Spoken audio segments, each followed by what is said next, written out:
I know what Mr. Trump is. He is a racist, he is a con man, and he is a cheat.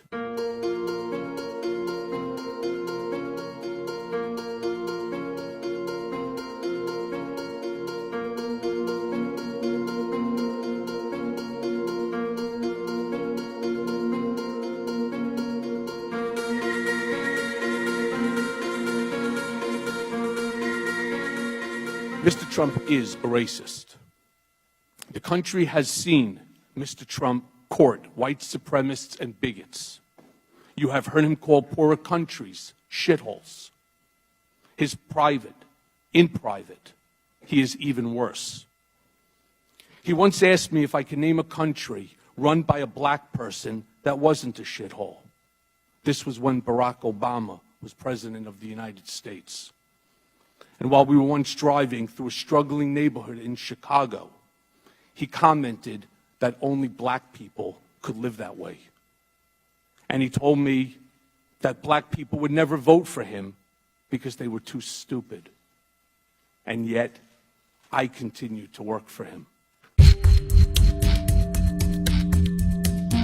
When I say con man, I'm talking about a man who declares himself brilliant, but directed me to threaten his high school, his colleges, and the college board to never release his grades or SAT scores. The irony wasn't lost on me at the time that Mr. Trump, in 2011, had strongly criticized President Obama for not releasing his grades. Donald Trump is a man who ran for office to make his brand great, not to make our country great. He had no desire or intention to lead this nation, only to market himself and to build his wealth and power.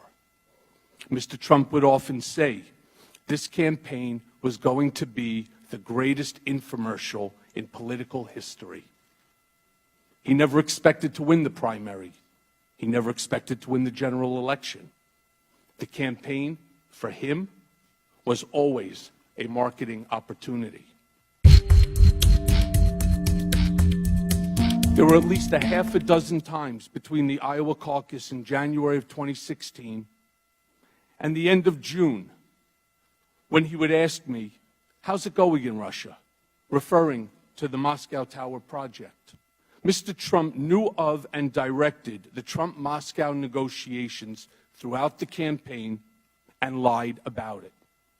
He lied about it because he never expected to win. He also lied about it because he stood to make hundreds of millions of dollars on the Moscow real estate project. Trump is a con man. He asked me to pay off an adult film star with whom he had an affair and to lie about it to his wife, which I did. And lying to the First Lady is one of my biggest regrets because she is a kind, good person, and I respect her greatly, and she did not deserve that.